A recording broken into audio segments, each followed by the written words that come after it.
Mr. Douglas, greetings and nice to see you on First Western. Thank you for having me on your program. Nice to join you today. I would like to start with ongoing U.S. intelligence support of Ukraine. U.S. media reported that the U.S. government provides Ukraine with positions of Russian troops on the battlefield and other important sensitive information. In your opinion, how did the U.S. intelligence sharing with Ukraine change the situation on the ground, change the course of war? I believe the cooperation between Ukraine and not only the United States, but the other partners of the liberal democracies who are coming to support the fight against the Russian aggression has been critical. Ukraine's success has been based on their own perseverance, their own dedication, and their own innovation on the battlefield. But I do believe that their abilities have been enhanced by intelligence cooperation, guidance, and counsel from the other powers who have various means of intelligence collection and analysis that I believe are aiding the Ukrainian fight. As you might know, President Zelensky had a special meeting even before the invasion with the CIA Director William Burns. CIA provided us with specific Russian plans to invade Ukraine. They knew about it, and also they knew that Russia would try to capture Hostomel airport. How did they knew about it? Are there lots of effective CIA agents in Russia, or some Kremlin officials cooperate with the US government? I know you cannot reveal top secret information, but maybe you can provide us with some general details. The United States for years has developed a collection program against Russia, which varies and spans different intelligence collection abilities, whether it's human intelligence agents inside Russia or signals or imagery and other intelligence sources of collection. The United States has dedicated itself well since the days of the Cold War in having a capacity to understand Russia's plans, intentions, and capabilities. I think the trick has been maintaining the security of that collection in a way that we can still provide exquisite intelligence, such as that you described, which was incredibly specific in detail about what the Russian plans were, and provide it in a way that Ukraine can use it and disperse it among those who have a need to know, with still the ability to protect those sources. And I see that an enduring relationship and an enduring capability the United States will be leveraging in the war with Russia. Do you think that CIA know exactly what is going on in Kremlin, in war room where Russian dictator have meeting with their military leaders? You know, intelligence is imperfect. You never have all the answers. It's more like a puzzle. And the number of pieces that you could put in your puzzle to interpret relates to your confidence in what you know. It's not the news. News is an event that's happened that we see reported in detail. But intelligence is about predicting and forecasting and understanding what the thinking and planning is of your enemy. So that the United States has had such success suggests that it's getting a fair bit of that picture, a fair number of the puzzle pieces, but no service is ever going to have all the pieces. The United States has been successful in securing those secrets it has been able to acquire and not analyzing it correctly, coming up with the right determinations. Again, as we saw in America's ability to expose Putin's plans, reveal some of his false accusations and measures he was going to use, and as you noted, specific details of his February 24th invasion. As you might know, recently President Zelensky said that, referring to Russian president, that killers will find a reason to kill a murderer, referring to Russian President Putin. I would like to cover with you change regime scenarios in Moscow. Do you believe that it's a real scenario? Could Russian President Putin be eliminated by some Kremlin officials or anyone in Russia, or even some foreign government from in your professional point of view? I think you have to begin by examining what would be the consequences of Putin's departure. What would be the next stage, if you would, if Putin was overthrown?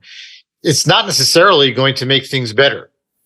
There's so many details and circumstances you would have to understand and predict, with a lot of outcomes, second order consequences that you can neither predict nor control. So there's a great risk in trying to set things in motion, even if you could, even if Ukraine or the United States or other powers had the capacity, because you don't know what you're going to wind up with.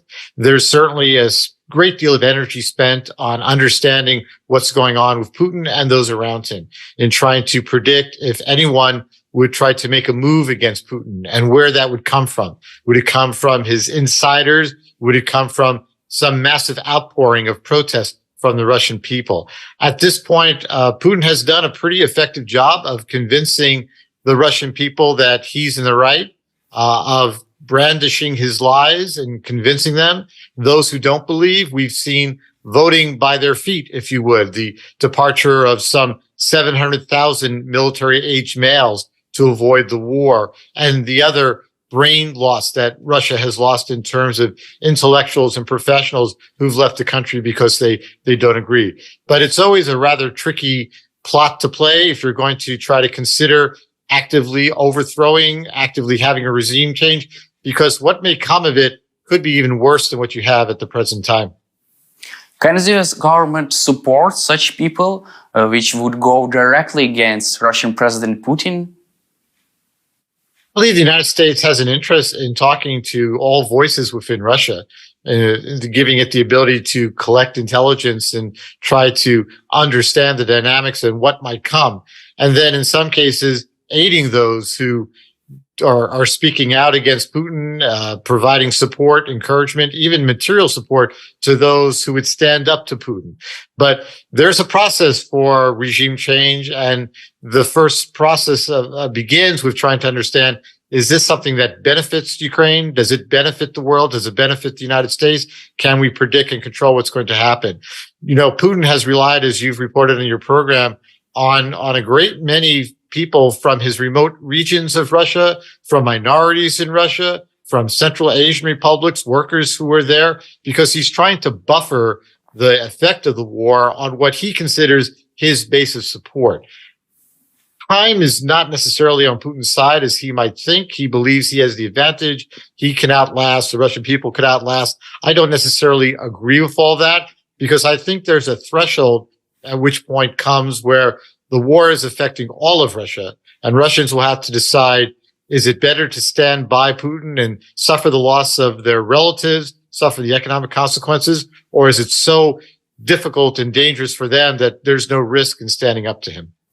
You also wrote an article for ЗАХІДНИЙ, and you propose to support such Russian minorities and Russian opposition which are opposed to Putin. How could the US government support them, arm them, or just cooperate with them? And do you believe that they really can change regime in Moscow or influence Russian regime? There's a process, and it's evolutionary in that. I mean that you can certainly take it in stages. I think the first thing the United States needs to do is have communication with the different groups that oppose Putin, whether they're minorities, ethnic groups, political groups, what have you.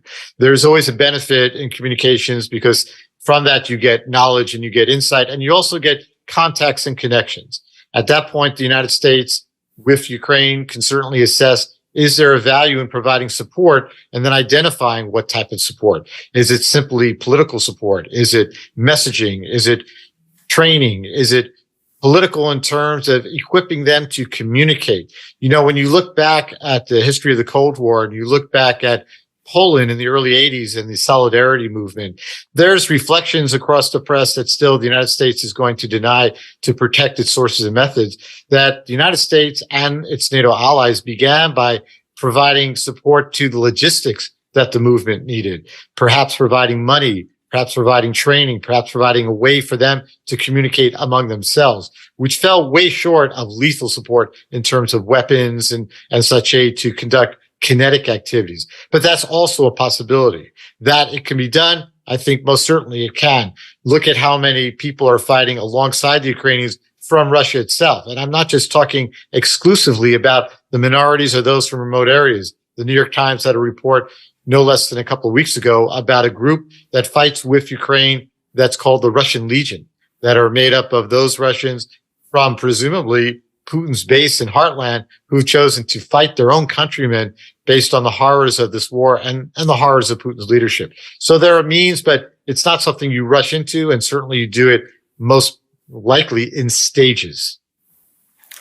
Also, our military chief, General Budanov, said that Putin is suffering from cancer.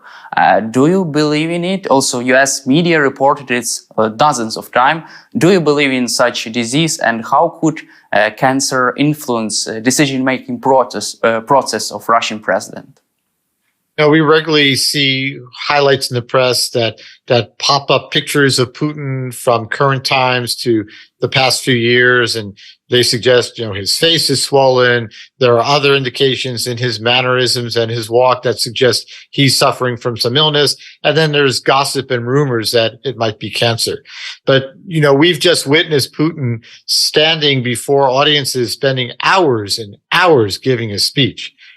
Clearly, he's got some robust physical capabilities that if he is suffering from any illness, it does not seem to be incapacitating him. I think perhaps more likely the speculation that he's ill or rumors of his illness could be a factor that promotes those who might move against him to think they have an opportunity. But I'm not a doctor. I'm not a medical officer. I know that experts are certainly looking at video, listening to his speeches, looking at pictures, and trying to detect any reflections of illness. But he seems to be rather robust in his capacity to speak and to travel to suggest that it would incapacitate him anytime in the near future. I will go on to next topic, China. Recently, CIA Director William Burns said that China is considering to give Russia lethal aid, weapons. So, in your opinion, why China is considering such move, and how could the US prevent cooperation, military cooperation between China and Russia? As I'm sure your viewers recall, not long after Russia's invasion, I think sometime around March of 2022, the United States also released intelligence that suggested China was considering providing such aid. In fact, there was a flurry of diplomatic activity, of engagement between foreign ministry officials and intelligence officials to try to dissuade China. If you look at it in that perspective, it would suggest that Chinese officials were discussing the possibility then, and the United States acted quickly to declassify intelligence to try to seize the message to dissuade China, which apparently it has. You see the same dynamic again. I have no doubt that it's always a topic of discussion within China whether or not to provide lethal aid to Russia during the war. And certainly those reflections are going to become known to U.S. intelligence, which apparently is what we're seeing, without greater detail in terms of types of weapons, amounts of weapons and such, which certainly could be in the cards. I don't think it is in China's best interest to prolong the war. And China has to make a great number of decisions about how best to shorten that war. And providing lethal military aid is not necessarily likely to shorten the war in Russia's favor. And while China may be seeing a short-term increase in trade with Russia, the ability to import energy at lower prices, China has 1.4 billion people with whom President Xi has a social contract of sorts to keep them distracted from politics, human rights, and the absence of democracy by giving them a higher quality of life. I don't think a prolonged war in Russia is going to appropriately provide that to President Xi, and it's his interest to try to find whatever means he can to shorten the war. And what do you think about peaceful plan? China presented this plan, but it seems for me that the West doesn't believe in it. What do you think about it? And what is the real position of China regarding the war in Ukraine? What's their main position about it? When we've seen historically brokers of peace appear and provide a bridge between belligerents, between the warring partners, they're usually a partner that has some credibility with both sides in the conflict. Clearly, China has limited credibility with Ukraine. You also have to look at the factors that would persuade either of these parties, Ukraine or Russia, to engage in serious negotiations. At the moment, for Putin, and I would say for Ukraine, it's a life and death struggle. For Ukrainians, it's literally life and death if they're occupied by Russia. For Putin, I believe politically, it's life and death if this is a colossal failure and continues to be a colossal failure. So both parties need to come out and secure their most vital interests. Some of the details and bits and pieces of any negotiation could always be tinkered with. But I think certainly both sides would profit by at least having a ceasefire, an end of hostilities, even an interim one. But that might necessarily be in the military interest of Ukraine to indulge, given, for the most part, they have an advantage on the battlefield. And the longer this war is prolonged, the longer Putin has an opportunity to regroup, rearm, and try to make his military healthy. That is in his interest. So with all respect to President Zelensky's 10-point plan, there are parts of it that I just can't see Russia engaging in at this time, which is war trials, war criminal trial, retributions, payment back, though those are all rightfully for Ukraine to ask.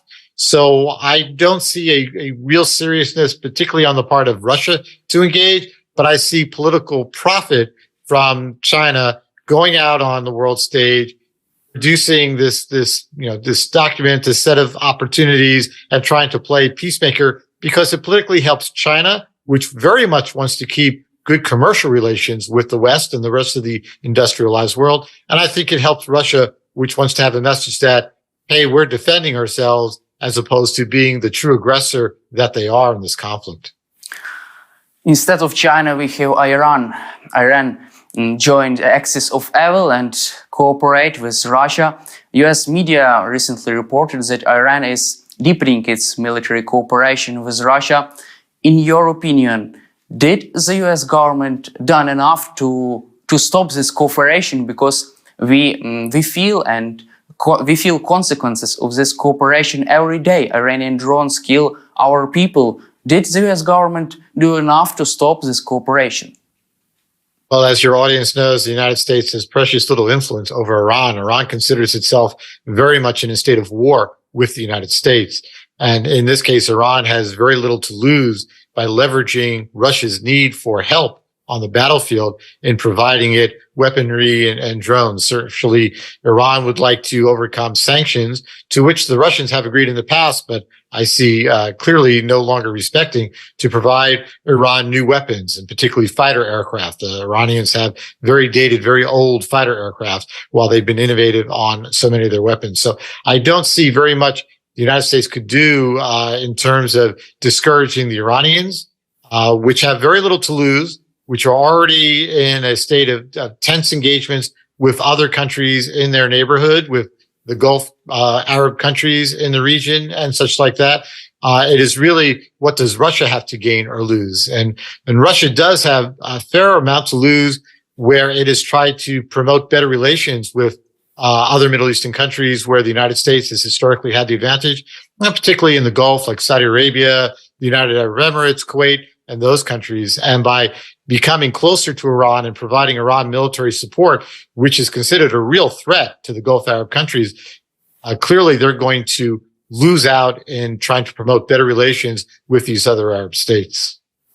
Indeed, Iran don't afraid of any sanction because Iran is already a state sponsor of terrorism. But could the US government, for example, use conventional methods? For example, use precision strikes in cooperation with Israel to strike factories which are producing Iranian drones and try to destroy supply chains for these drones, Iranian drones? I think there are reflections that somebody from outside has been conducting what we call active measures or covert action, acts of sabotage within Iran, whether it's Israel, whether there's an American hand. One can't say, depending on what people leak out there in public.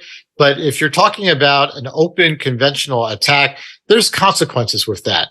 There's the possibility of escalation. And certainly the last thing the United States wants is yet another Middle East war, which requires it to deploy troops on the ground.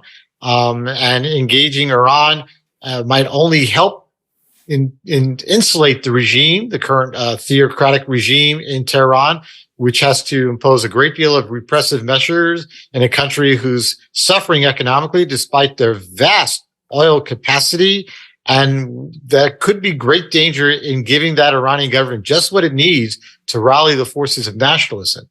That the Iranian people don't like their own government does not necessarily mean they like the United States. They've been suffering from the sanctions, though the United States has imposed those to make it harder on the regime, but the people suffer. So I think, again, it's a case of being mindful of what the second and third order consequences that you may not be able to control come out. If the United States was to escalate to conventional attacks against Iran, I mean, certainly Iran would try to retaliate conventionally, but would also retaliate asymmetrically in terms of perhaps greater worldwide terrorism.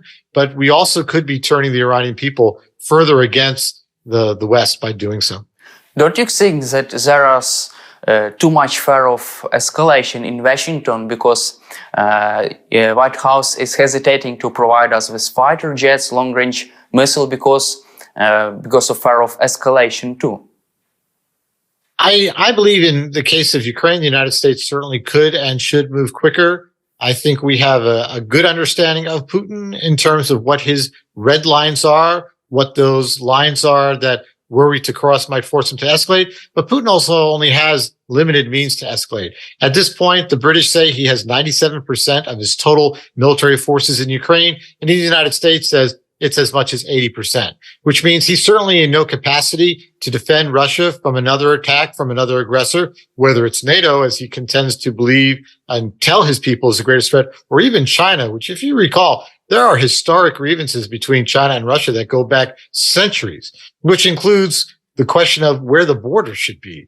So I don't think Putin really wants to take on another war. I don't think he's ready to invite a war with NATO conventionally, but certainly in active desperation, if pushed against the wall where he thinks his own survival, I would not rule out his use of nuclear weapons. So I think there's certainly a road that the United States could move quicker when it comes to Russia. But I think the stakes dictate doing so. It's the basically existential survival of Ukraine, the freedom of Europe. Whereas Iran, what's the gain of escalating? What do you do? It's not like the United States is going to go in, occupy Iran, overthrow the regime. I mean, they might retaliate. They might try to specifically hit certain military targets. But I think it places you on a long-term road without a very neat ending for limited opportunities. So I think there should be a different calculus in looking at escalation with Iran as opposed to the risk of escalation with Putin's Russia. And my last question for you will be about possible future strategy regarding the war in Ukraine. If you were a national security advisor to US President Joe Biden, what would you advise him to do in order to help Ukraine to achieve decisive victory on the battlefield, defeat all Russian troops and deter Russia from possible future aggression against Ukraine or any other countries in Europe? Well, as an intelligence officer, I would be advising the administration to enable Ukraine to make the most of its advantages and to take the most advantage of Russia's vulnerabilities. That, to me, means that continued strategy of denying Russian forces a sanctuary, a place behind lines to protect themselves from Ukrainian military pressure, which would include providing Ukraine long-term, long-range weapons. And I wouldn't even get into the specifics of, are we talking about fighter aircraft? Are we talking about long-range missiles? That's for greater experts than I to decide in cooperation and communication with Ukraine. But having Ukraine suffer from limitations provides Russia advantages. And Ukraine has been most successful since the February 24th invasion of hitting Russia's command, communications, control, and intelligence capabilities, of hitting its logistics nodes. And that means operating behind Russia's forward line of battle, whether certainly within occupied Ukrainian territory and perhaps across the border. We've certainly seen acts that are presumably those either of sabotage or long-range drones inside Russia proper that have had certainly psychological effects on Russia as well as direct military effects. And I certainly think there's a place for that as well. But at a minimum, I believe the White House needs to move quickly, far more speedy than it has. I think it needs to put that type of pressure on allies such as Germany as well, which has a great deal more that it could be providing to Ukraine. And I think that there's more a need for urgency in enabling the Ukrainians with our support, with our guidance, with some boundaries to be able to operate far more effectively and ideally end this conflict sooner and save lives. Thank you, Douglas, for your pro-Ukrainian position, for your time and participation in our interview, and glory to Ukraine. Thank you very much, Daniel. Have a great day.